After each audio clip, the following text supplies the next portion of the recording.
Come on, it's a great day to be in church. Hey, I want to just welcome anybody that's here for the first time. My name's Tim. I'm the lead pastor. It's an honor to have you here. You're catching us kind of at the beginning portion of a really fun series. We're just having a lot of fun with this stuff. We actually started a series last week called It's Complicated. And the truth is, we're just diving into some of the most complicated and sadly most controversial conversations that are happening in our culture today. And I want to just say this, if you are a part of our church or you're here for the first time, I understand that, and you missed last week, can I just beg you, implore you to make sure you get some time this week to go back and watch it or listen to it, because I really feel like it's important. It sets the tone, and you'll hear my heart for why we're addressing these things. Because here's the thing. At the end of the day, I'm not trying to be controversial. I'm not trying to stir things up. I don't like that personally. That's not me. But I do feel the weight of these conversations that are happening, and for our community, I feel the challenge, as I know many of you do, even navigating our culture in these really sensitive conversations. And I've had parents already coming up to me telling me, we're so glad that we're talking about these things because we're not sure how to even talk about them with our kids. And yet it's a reality that we're all facing today. And so I'm glad you're here. And one of the things that we said we're going to walk through, including today, is that we're going to make sure that we walk through all of these things with grace and truth. Remember we learned that last week. There's a tension that we're going to learn to walk through and have conversations with family and friends with both grace and truth as we navigate these things. Now, with that being said, today, we're going to dive into a really fun subject. In fact, it's kind of an old school rule, especially I've seen it actually posted at the barbershop where I get my hair cut.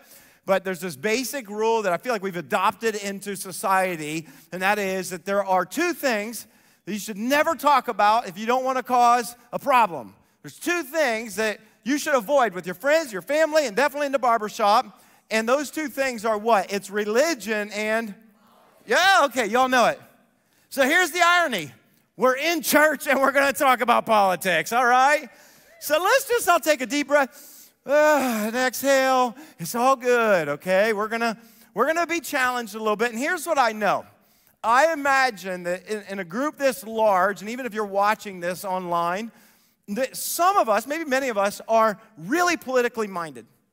Like when it comes to politics, you gear up for it. You get excited. The first thing you do when you wake up is you look at your news feed and you're reading the different articles, and you always are in conversations about what's happening. Are we shooting down spy balloons and what's going on, and how does that affect the global crisis? And you love politics. I understand. Then I know that there's a lot of you that are like, I could not care less to talk about politics. I understand that.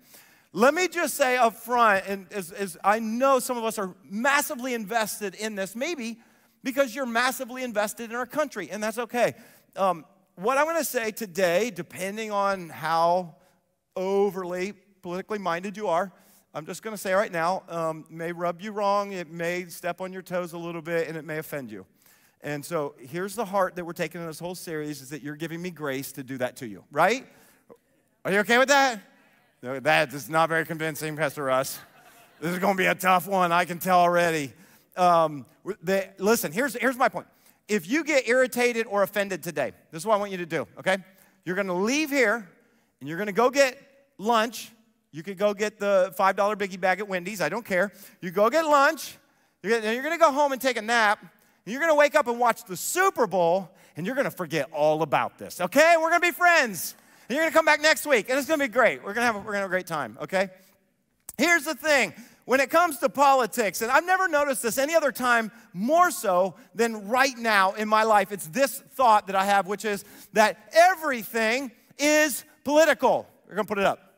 Everything. Have you noticed that everything has become political? You notice that?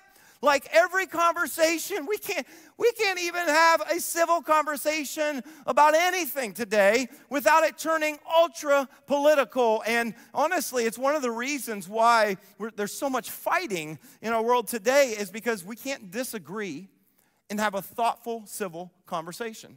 Now, one of the things that I believe has kind of aided in that, and I just want to address it, is that we don't even maybe realize this, But media, social media, has kind of really served us up on a platter for political wars. Like, you understand that, right? I don't want any of us to be naive about this. And that is this idea that the media and social media companies, and yes, the TV media that you watch, they all have one agenda. You know what that agenda is? To make money. You know that, right? Not Fox News. They just tell the truth. Okay. Can we all just agree, like, Fox News wants to make money. CNN wants to make money. Facebook wants to make money. Instagram wants to make money. Twitter wants to, I don't know if Twitter wants to make money. Elon Musk, I don't know.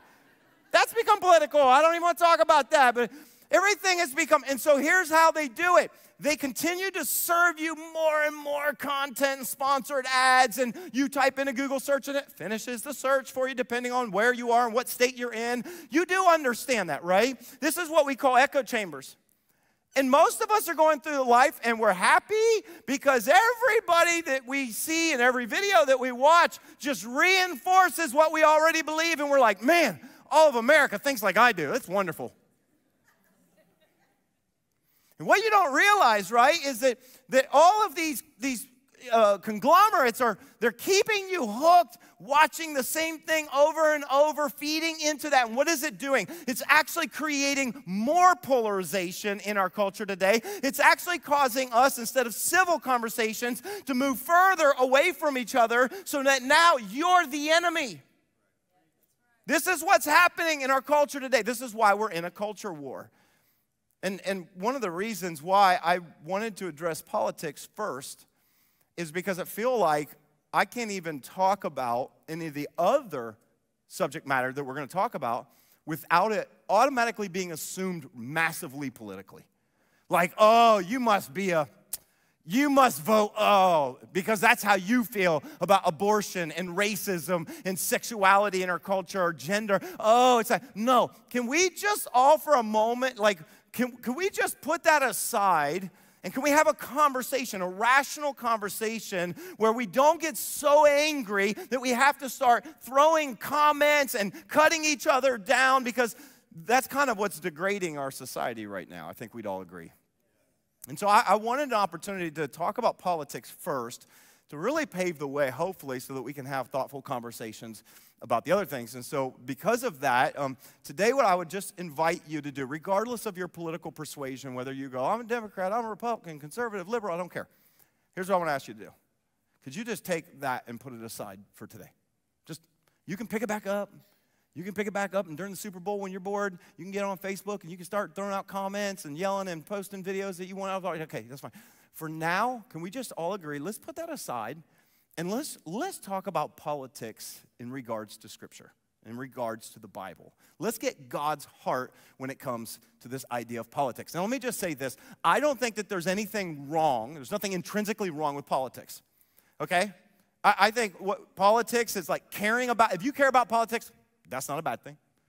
There's nothing wrong with being involved in the political system that we have today. There's nothing wrong with voting and being involved in debates, healthy debates and discussions, and maybe even running for office. Maybe you're someone who's, I want to run for office. That's good. There's nothing wrong with that. We need more people with morals and ethics that are represented in all forms of culture. I don't have a problem. There's nothing wrong with that. And, oh, by the way, there's nothing wrong with loving your country. Wow, okay, one person. Well, I'm with you. Can I just say, I want to say this up front as we talk about politics. I love our country. I do. There's nothing wrong with being patriotic. There's nothing wrong with loving this country. In fact, I would go so far, this is my personal view, I believe that we have one of, if not the best political systems. They're not perfect, none of them are, but one of the best. I'm grateful that we have an opportunity to participate, that we, the people, can have influence in the direction of our country. And so, listen, what I'm trying to say is there's nothing wrong with being politically minded. But I think we need to have a proper perspective when it comes to politics as a follower of Jesus. Today's message is really geared more if you are a follower of Jesus. What is my response to politics, especially politics that I don't approve of? Okay, so as we begin this conversation, I want to define politics for us all so that we're on the same page. What is politics? Well, it comes from this Greek word, politika. I'm not sure if that's how you say it. But it basically means the affairs of the cities. Okay, or let me say it this way. Politics represents the leading or the governing, anything that has to do with leading the affairs of what's the cities? Oh, that's the state. That's the nation. It could be your local city. It could be your state. It could be the nation. It's anything, I think we'd all agree. It's anything that has to do with that. Now, here's what I do know. There's probably a lot of people right now listening or watching this that you're probably thinking, oh, man, I can't wait till we get to one of the other subjects because I just don't like politics that much. Listen, here's what I know to be true for all of us. Regardless if you're politically minded or not, you care a lot about politics. Like, no, Pastor, you don't know me. I don't care. I really don't. No, you do care. Let me tell you why I really believe you do care about politics. And I know you might not care about all the arguments and the different parties, but I'll tell you why you care about politics is because if you've ever had leaders who have made you do things you didn't want to do, I promise you cared about it.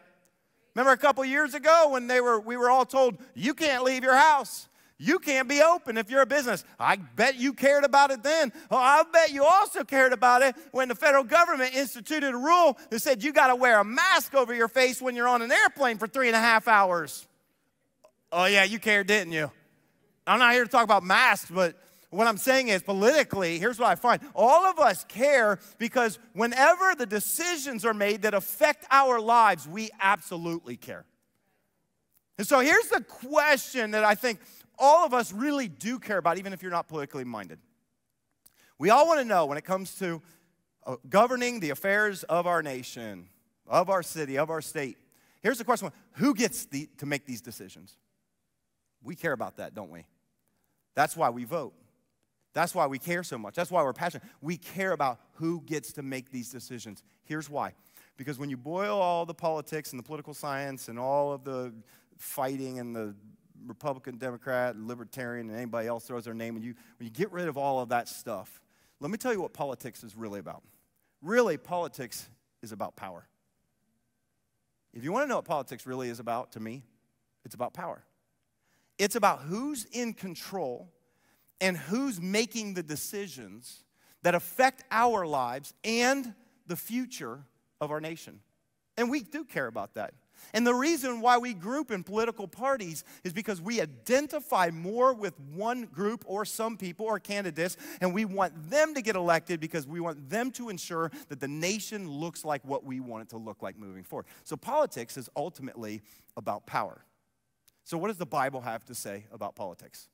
Well, let me give you just two thoughts as we get started. The first one is this. The Bible is relatively silent when it comes to politics. Here's what you're not going to find. You're not going to find the Bible really saying, hey, this is the kind of government we should all have. You know, the monarchy, it should be a kingdom, it should be a nation state, it should be a democracy, it should be a republic, it should be a communist, it should be free. You're not going to find that. The Bible is relatively silent when it comes to politics. However, I will say this, the Bible speaks clearly when it comes to power. You understand that? The Bible speaks clearly when it comes to power. In fact, as you follow the narrative of the Old Testament and New Testament in regards to power, here's what you will discover. When the nation of Israel actually came into power of their own, like if you know the story where they were enslaved, they started as a family, grew to be a nation in Egypt, were enslaved, and then God sent Moses, you maybe know that story, to free them. And what you find in the Old Testament is most of the story is following God helping them set up and become a nation state. And so God gives them some civil law so he can govern them as a nation. And they end up going and settling in a land that God gave them, and God gave them rules. And you'll notice some of the rules that God gave had to do with when they were in power. He said, it matters how you treat foreigners. Here's why. Because when you were a foreigner in Egypt and they mistreated you, I didn't like that. So when you're in power, you are not to mistreat foreigners and treat them the way you did as a slave. I mean, these are some of the things that God told him. In other words, God cares about what it's like when we are in power. Jesus kind of upholds that, by the way. When you get into the New Testament, when they were living under the Roman rule, Jesus said things like, he said, hey, when you're in control and you have power, however big or small, he says, don't lord it over people. Don't treat people like they're your objects to do what you want to do. Instead, you serve. That was revolutionary in that day. Jesus said, when it comes to power, when you're in control, you take a posture of serving others, right? That's what he said. What's interesting, though, is most of the scriptures are written to people who are not in power, but are under power.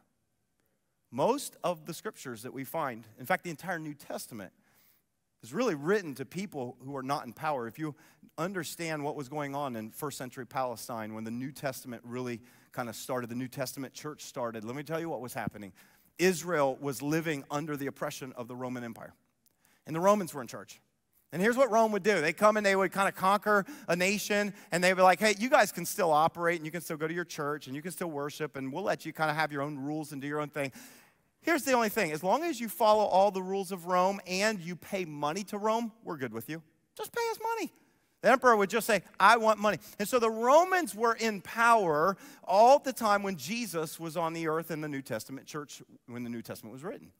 Now, if you follow the narrative in history, I want to just jump like 20, 23 or so years after Jesus died and was raised to life. 20-some years after that, there was a new emperor that came to power, and his name was Emperor Nero. You ever heard of Emperor Nero? Anybody ever heard of him? Okay, this was a first-century emperor in the Roman Empire. And interesting things about Nero, Nero was a 16-year-old boy when he was put in charge of an entire empire. His mom kind of did all of the politicking so that he could get into that position, and she liked it because she got to really control the Roman Empire. And then as he kind of grew up, you know how boys, and they grow up, and all of a sudden they're like, Mom, stop telling me what to do. I'm a man. I can make decisions on my own. Well, his mom wouldn't let him. So history tells us, and we don't know all how accurate it is, that he got so tired of his mom meddling in his rule of Rome and the whole Roman Empire that he had her killed. Not a nice son. Can we all agree? Not a nice son. And this is the guy who is now in charge. Now, as part of his reign in 64 AD, something happened in Rome. I don't know if you've ever heard of this, but there was a massive fire that broke out, and it burned up a huge portion of the old city of Rome. Now, even first century historians think that it was Emperor Nero who started the fire. He started it. Why? Because he wanted to build something, and there was stuff there, and he wasn't allowed to, and it was historic, and so he set it on fire, and he burned it. Okay, whether he did or not, we don't know, but here's what Emperor Nero did. He needed someone to blame, to keep control of it. So guess who he blamed? Christians.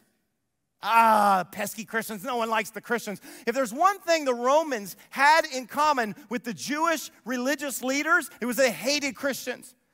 And what you find throughout the New Testament were the Christians were being persecuted, first by the Jewish religious leaders and then by Rome. And so 64 AD, he begins to kind of arrest Christians. And you know what he did to them? It's tragic, it's barbaric. He would take Christians, and not because of what they did, anything wrong, but because of what they believed, and he would nail them on crucifixes around his gardens, and they would have parties. And then at night, when they needed to see, they would douse the people in oil that were still alive, and they would light them on fire. Can you imagine that? Christians. They would take animals that they killed, fresh animal skins, and they would wrap them in fresh animal skins and feed them to wild dogs who would basically just eat them. And the reason why I share all that, because you're like, that is so uplifting and encouraging on a Sunday morning. I really appreciate it, Pastor. I'm glad we did this history lesson. The reason why I shared this context is because it is vital that we have that in mind as we look at a passage I want to show you, which is 1 Peter chapter 2. So if you've got your Bible with you, we're going to turn to the Bible now. 1 Peter chapter 2. The reason why it's important is because most scholars believe that Peter wrote his letter to the churches around 65, somewhere around 63, 64, or 65. Some people say 65 AD, which means this was probably all happening when Peter would write these words. 1 Peter chapter 2, verse 13. Let's look at it together. For the Lord's sake, everybody say this word out loud with me. What are we to do to human authority? To submit. Come on, let's say it again. Submit to all human authority whether the king as head of state or the officials he has appointed, for the king has sent them to punish those who do wrong and to honor those who do right. That's what they're supposed to do. I think we all agree, right? He says, it is God's will that what kind of lives, what should we be living? He says, God's will that your honorable lives, the way you live, should silence those ignorant people who make foolish accusations against you. What in the world might they be accusing them of? Could be starting a fire. Don't know, right? And it says, for you are free, yet you are actually God's slaves. So don't use your freedom as an excuse to do evil. Respect everyone and love the family of believers. Fear God, and let's all say this out loud together. Say it with me. And respect the... This is what Peter says. Imagine, more than likely, to an environment where they're being persecuted. They were already being persecuted by the Jewish ruling leaders. And now Rome is now persecuting the Christians. And Peter says crazy stuff like, what does he say on this? He says, hey, submit to all human authority. Not the king, not the emperor. Yes, even the king. Whoa, man, that's a lot. That's a lot to think about, to submit. Can we all agree when it comes to the idea of submission? Because I know a lot of us don't like submission in general. I don't want to submit at work. I don't want to submit to anybody. I don't want to submit to the government. Okay, can we all agree it's really hard to submit to someone you don't like? You ever work for somebody that you just really didn't like? Just making sure none of the staff were shaking their head yes. I just had to make sure. When I was in my 20s, I had this job. I was working as an accounting technician for the federal government. And let's just say that none of us who worked in this office liked our supervisor. She was, like, really strict. Like, if you showed up, like, 30 seconds late, I'm talking, it wasn't even 8:01, but you're, 8 and, like, 30 seconds, she would come out and she'd just hover, like, where are you? Why are you late? Like, if you went to lunch break, you had 30 minutes, you better be back in your seat, ready to go. I mean, she was so strict and dogmatic, we couldn't stand her. And, we had a variety of names for her. I think we called her Ogre, and she was called the spawn of Satan, and all these things. So I just be honest with you, like, we could not stand her. And it's easy, I think we all agree, like, it's not a problem to submit to someone we like. It's really hard to submit to someone we don't like. Isn't that true? Like, that's the really hard thing to do. And here's what I've discovered when it comes to submission, right? Like, it's easy to submit until you disagree. It's when you disagree with them. It's when I didn't vote for them and I didn't elect them and they're not my president. It's when we get that attitude that submission really comes into account. Now, let me bring this conversation into politics. Okay, how does it look for you and me to do what Peter was saying, which is to submit to all human authority, including the head of the state? What does it look like for us to respect the king? Well, I don't respect the president. It doesn't matter. Scripture calls us to respect the president. Well, I didn't vote for him. Doesn't matter. He's sitting in a seat that matters, and so we're called to live. What does it look like to live with respect? This is a challenging question. It's a real challenging question. We'll talk about that. But here's the challenge that I always have when I read things like this, okay, even politically. I don't know if you're like me, but I'm the kind of person that whenever I'm told to do something, even if it's scripture, my first response is always, why? Are you one of the why people? But why? But why? Why do I need to submit to all human authority? They're terrible. Why? Why do I need that? And so I want to try to answer that question today, this question, which is this. Why should we submit to those in authority? Because I actually think this is the deeper conversation when it comes to politics. I'm not here to talk about political issues. I'm here to talk about the deeper issue. Why should we submit to those in authority? When I did have a different boss later, and he used to always say this quote every time he would ask us to do something we didn't like. I need you guys to go clean out that closet. Why? You ever done that to your boss? Why? Why do I have to do that? And he would always say the same phrase every single time. He would say, ours is not to ask why, but to do or die. I don't know if you ever heard that phrase. Parents, it'd be a great one to write down. When your kids, yours is not to ask why, but to do or die, right? And so what does it look like to ask? Well, there's two answers that I want to give why I believe it matters to submit to those in authority. The first one is this. It's because all authority comes from God.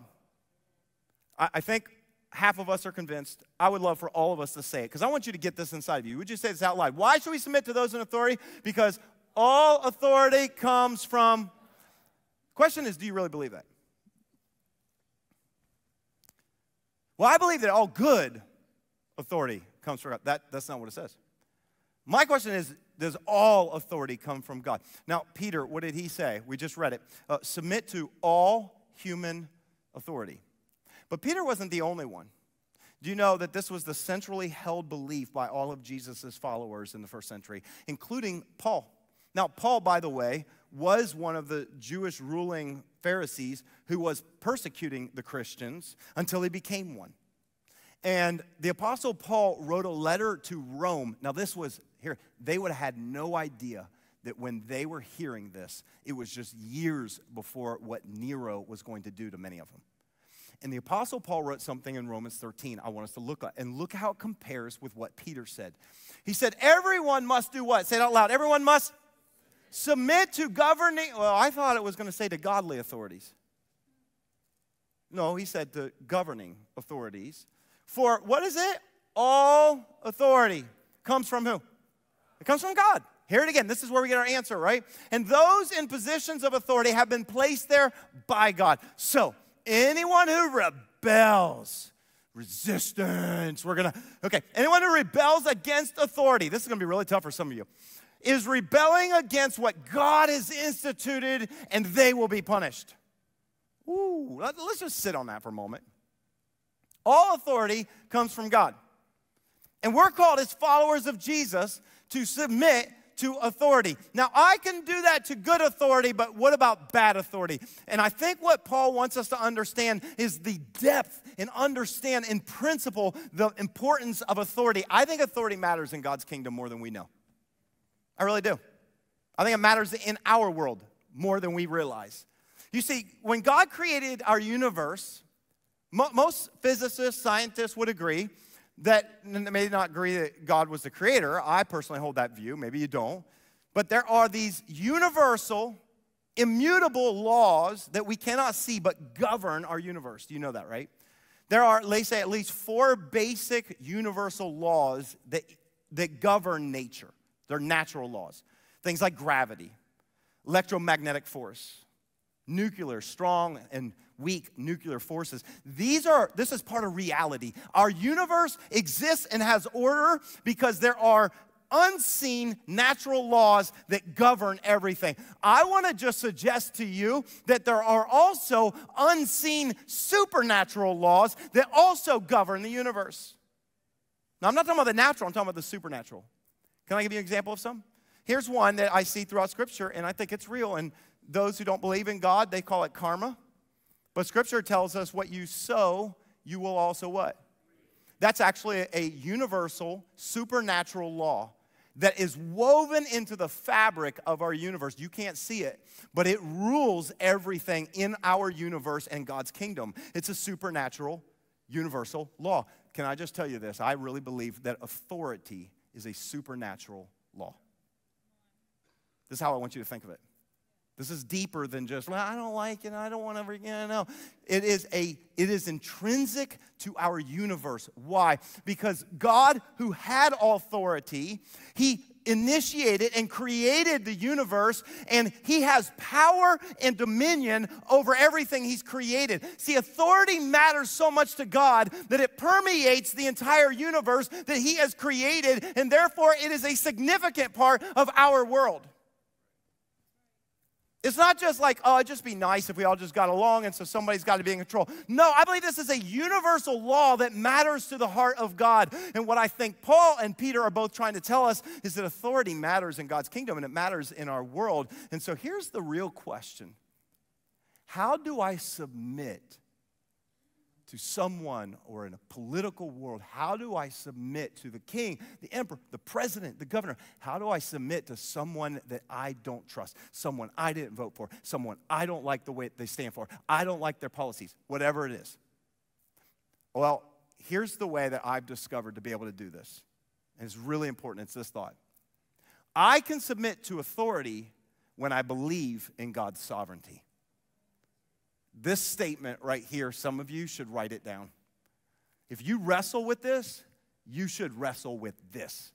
I can submit to authority, all authority, when I believe in God's sovereignty. What does that mean? When I believe and hold that God is actually in control of everything, that God can do anything and everything that He wants. If I live in that world, then I can trust Him. Well, what about the person that I didn't vote for? What about, like, are you telling me that all authority comes from God and that God placed those people there? And what about bad leaders? What about evil leaders? Are you telling me that I'm supposed to submit? See, I think this is a really hard concept for us to wrestle with, the authority concept, when we think about human history. When I think about human history, can I tell you what I think about? I think about all kinds of really evil leaders that have done really awful, atrocious things to humanity. And I'm supposed to, okay, Scripture says all authority comes from God, and there's nobody that's not in that seat that God did not put them there. See, here's where I don't know if any of you wrestle with this, but I ask the questions. Wait a minute, God, are you telling me that you handpicked Mussolini or Mao or Stalin or Lenin or Hitler? I could go on and on. Are you telling me that they're in a seat and God, you put them in that seat? No, here's how I would answer that. I don't think God handpicks leaders to run in our presidential elections and kings over our government. I don't. That's me. You can if you want. I personally don't believe that's what Paul and Peter are both saying. I don't think that God handpicked Hitler to be the leader of Germany and actually go and kill millions of Jews. I don't believe that. What I do believe is from the very beginning that God gave dominion and authority over to mankind. Go read Genesis 1. When God created mankind, He said, I'm giving you authority and dominion over earth. God was transferring to us authority, and He was giving us the ability to choose. And then 2 chapters later, sin enters the world. And what do we see by Genesis 6? Just debauchery. The evil runs through the heart of mankind, and greed and selfishness and a desire for power causes men and people to step into positions to then create authoritarian governments and to actually do wicked and awful things. And I think it breaks the heart of God whenever He sees people suffering because of evil leaders. But here's the thing. I don't believe that God handpicked them. But this is what I want you to understand. But I do believe God is in authority over them. And if I can trust that God is sovereign over all, even the bad leaders, then I can submit to that authority knowing God is over them.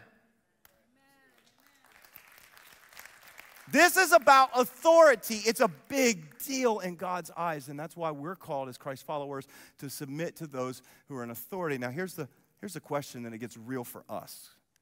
It gets real in our country. And that is this question. Do you trust God is in control when your party is not? Do you? Do you trust that God is in control of our nation when your party is not? And the reason why I ask this question, and I just want some of us to wrestle with it, is because for the last several years, just this is my perspective, and I'm not thinking of anyone in particular, but my view of even followers of Jesus in the church has actually been that we kind of don't. You know why I see this?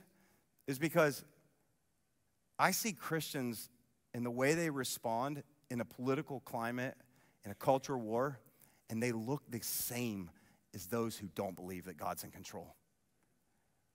That's what breaks my heart, is that we're called to be different, to live different, to think different, to love different, to be in the world but not be of the world. We're called as followers of Jesus to stand out, to look different. And the reality is that if we don't trust that God's in control, we will never submit to someone who is in authority over us that we don't agree with.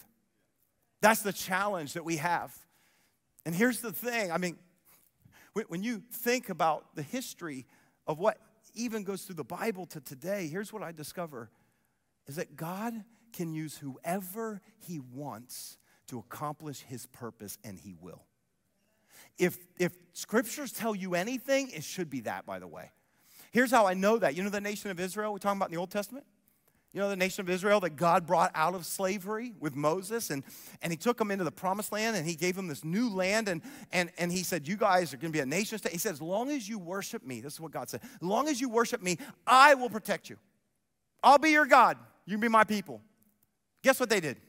Started worshiping other gods. Started following the patterns of the nations around them. And when that happened, God got so upset, he said, fine, you want them? I'll take my hand off you as a nation. Go ahead. And because of their disobedience, God raised up and used a king, a godless pagan king named Nebuchadnezzar, to come from Babylon and travel all the way to Jerusalem and wipe out the city, destroy their temple, and kill many and drag many of the other ones off into slavery. This is, by the way, your Old Testament narrative. This is the story of Israel.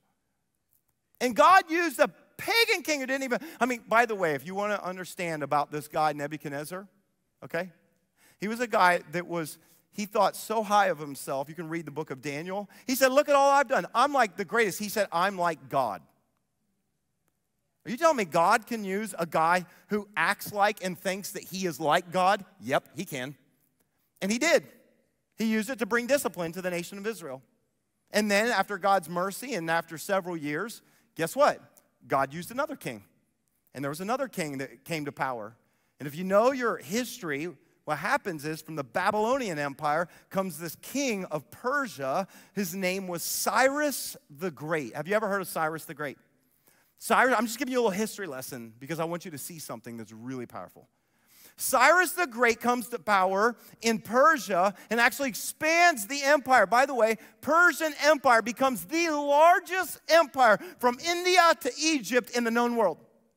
Conquers Babylon, kills their leadership, takes over. By the way, Cyrus does not believe and worship the God of the Bible. He's a pagan god. In fact, this pagan guy, this king, he said the reason why Babylon fell to them was because Marduk, the god that the Babylonians worship, actually turned on them. This is what Cyrus the Great said, okay? What's fascinating is you read in the Old Testament, and you might miss these parts because they're way down in these small little books. But there was a guy named Ezra who was a scribe that was living in Babylon at the time because he was taken as a slave. And Ezra wrote down what happened the very first year that Cyrus the Great became the king and took over even Babylon. In Ezra chapter 1, look what he says.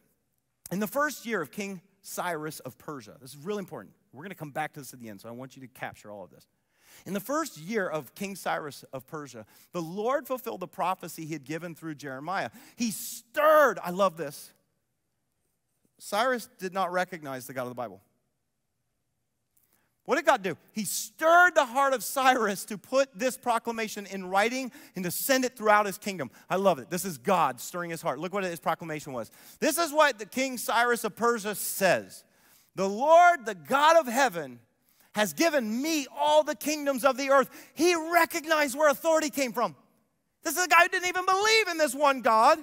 But God stirred his heart and said, there's a God of heaven that gave me authority over all the kingdoms of the earth. And he has appointed me to build him a temple at Jerusalem, which is in Judah. Really? Guy from Persia? You're not even, what do you care about Judah and Jerusalem? God was stirring his heart. Go on.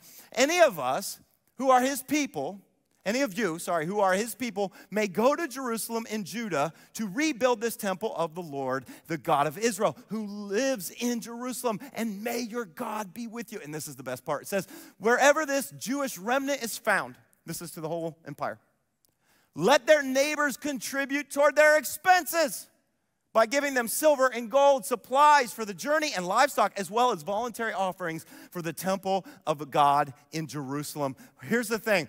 I want to build God a temple.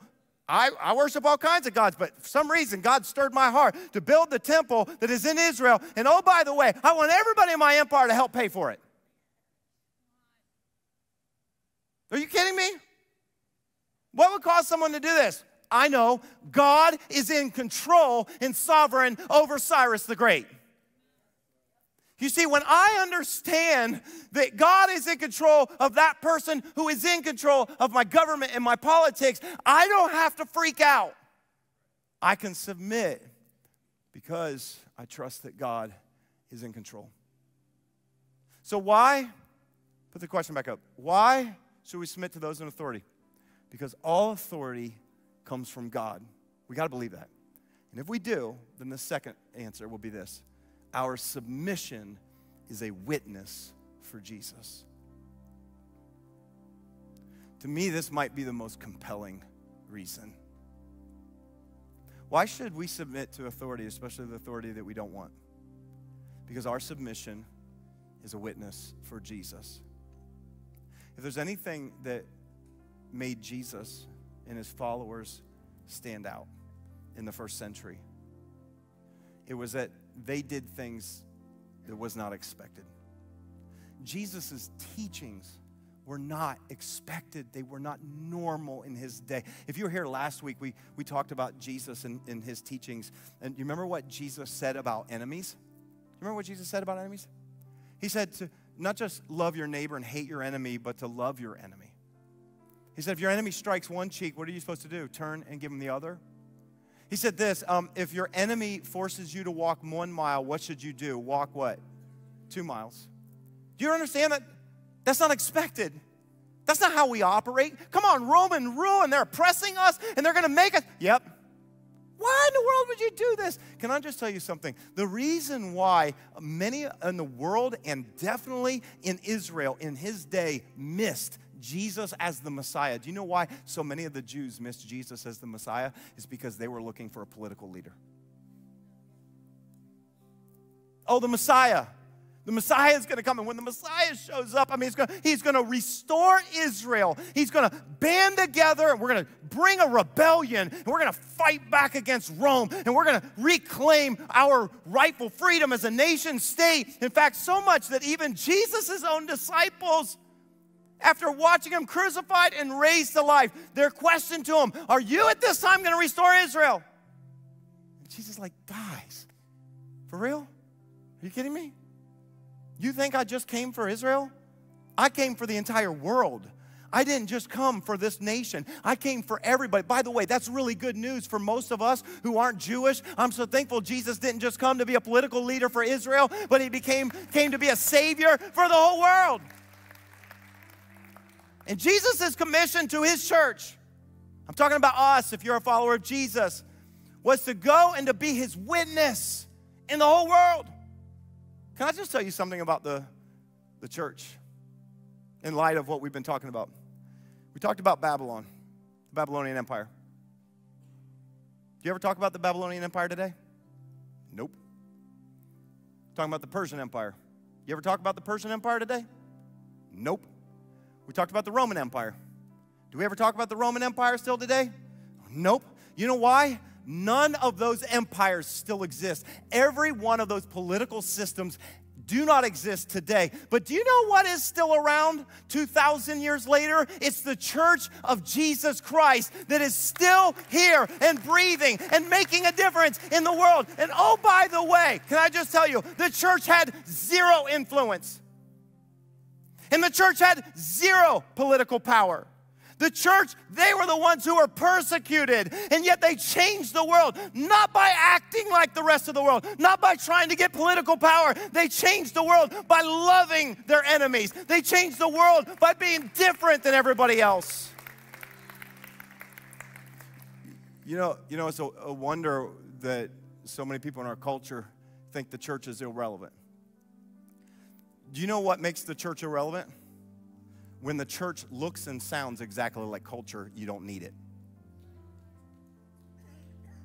When the church looks and sounds like the rest of culture, you don't need the church anymore. And we wonder why the church seems to be in our culture today. Why are we losing ground? Are we doing that? It's because the church has allowed ourselves as followers of Jesus to become hyper political instead of maybe becoming like hyper prayer warriors. If you want to see revival come to our land, it's not going to happen through a political party. It's not going to happen if we get our guy candidate. It's going to happen when the church of Jesus Christ begins to look like Jesus Christ, and we begin to love like Jesus, and we begin to get on our knees and pray for God to change our country. That's what's going to make the biggest difference. So what's our response? Our response is submission. Internally, some of you, this is going to be hard. It's okay. And I wanted to say something because I thought in context of this, it really made sense. And what I'm about to say, I want to preface this once more. And I just say, I don't want to say this to offend anybody. And I'm not saying this to make a political statement of right or left and whether you, whatever side of history, I don't really care. That's not my point. But there was something that happened politically about 2 years ago that broke my heart. 2 years ago, it broke my heart. And again, this isn't a political statement, but on January 6, 2021, I remember where I was. I was here at the church. And several of our staff, we joined in my office, and we turned the TV on, and we're watching the news as a mob of people are rushing the Capitol building to attack it, to break in, to try to change the election because it was stolen, all this. I don't care about that. That's not why I'm bringing it up. The reason why I'm bringing it up is because of what I saw on that TV that broke my heart. In light of Scripture, when I think about my response as a Christ follower, I'm not talking about a party. I'm talking about the church. What I saw that was like burned into my memory that I can't get rid of, watching this, was seeing a mob of people crash the Capitol building with a massive banner that said Jesus flying there. And you know what I thought? I imagined Jesus would not like his name attached to this. I don't care what you believe politically. If you're like, I'm a patriot, listen to me. If you're a follower of Jesus, I bet he was ashamed to have his name attached to something like that. Because that's not the response of a Christ follower.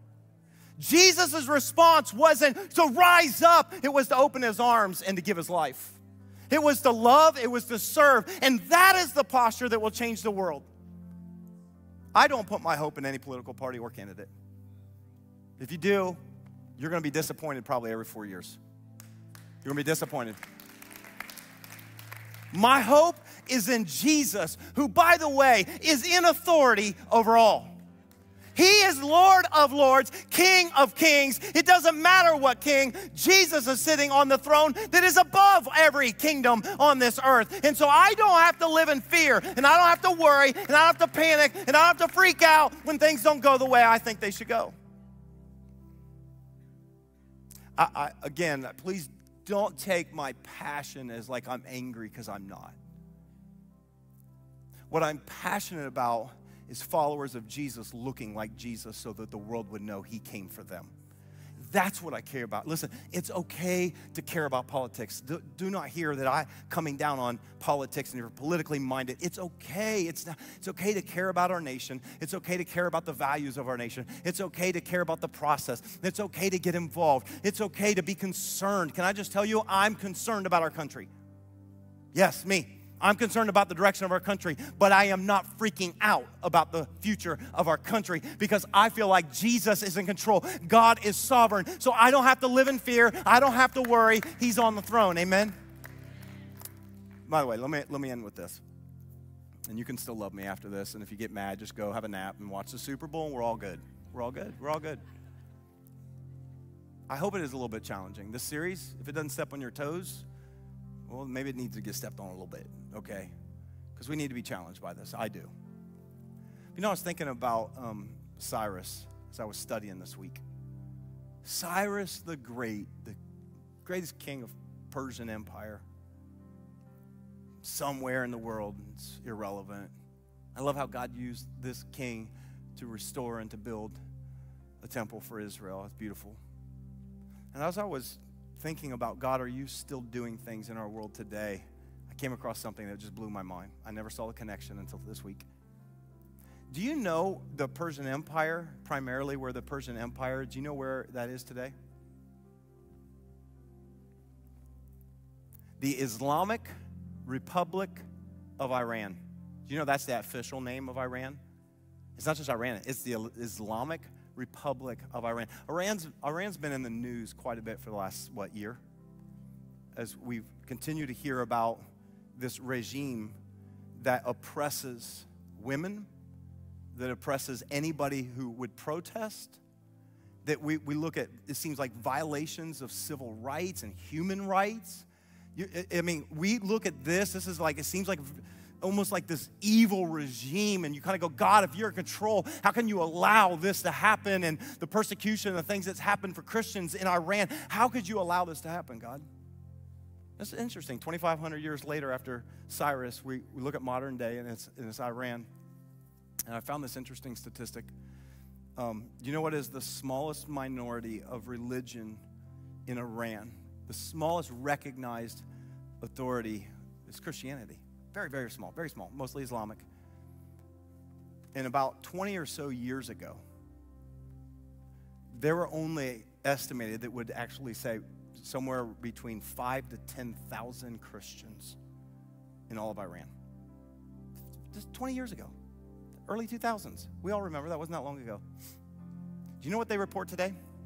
This is the church.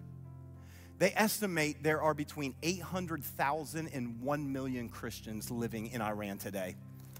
Almost 1 million. By the way, the fastest growing evangelical movement of the church in the world today is happening in Iran. It's happening in a place where there's an oppressive regime. Is God in control? Yep.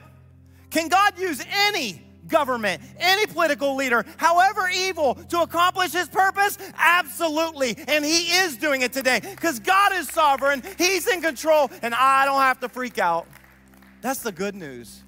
And so I know this is a massively politically, charged season we're in, and everything is just, and I know that many of you, maybe even here today, have even been, maybe even hurt by conversations that have happened in family.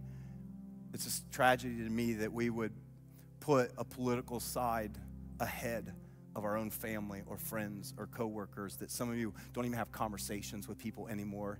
And I think we're all as a nation hurting because of this. I think what we need more than anything is the church to show up and look like Jesus, to love like Jesus, to listen like Jesus, to not react like the rest of the world. If we want revival to come, it's not coming through a political leader. It's going to come when the church starts to look like Jesus, and we pray, dear Lord, come to our nation. That's what's going to change things. Amen? Amen. Let's just pray. Father, I am so grateful that you are in control.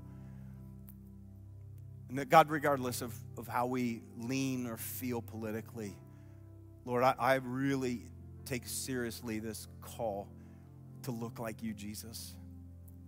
The world doesn't need more people fighting in this culture war. What the world needs to see is what it looks like for Jesus' followers to represent him well. God, give me the grace, and give us the grace to submit to authority. Give us the grace, God, to respond respectfully when it comes to how we operate our daily lives. That, God, we don't just engage in social media battles and all these things, but God, that we understand what it means to live in submission and respect the president, respect our governor, respect our mayor, respect our leaders, because authority matters to you. And God, we trust you because you're sovereign over all of it. And so, Lord, I pray for revival. I pray revival starts with the church. Only when we come to grips with our own sin, our own failure, can it begin to spread, the revival of the church spread to the rest of our nation and around the world. And so I'm praying, God, that for us, for me, God, help me to look more like you. God, I thank you that you're on the throne. Jesus, we love you. We worship you. We give you all the praise today. And everyone said, come on, can we thank God for his presence and his sovereignty? Thanks so much for tuning into this message. I hope that it encouraged you and inspired your faith. If God is doing something in your life, would you take a moment and let us know? We want to connect with you and we want to be able to pray for you. All you have to do is shoot us an email to hello@thex.church, or you can always send us a DM on one of our social media platforms. And if you know somebody that would also be encouraged by this very message, why not take a moment and just share it with them right now? And as always, I want to say thank you to every single person who so generously financially supports this ministry so we can continue to get messages like these out to people all over the world. We believe God is building something special and you're a significant part of it. Until next time, have a great day.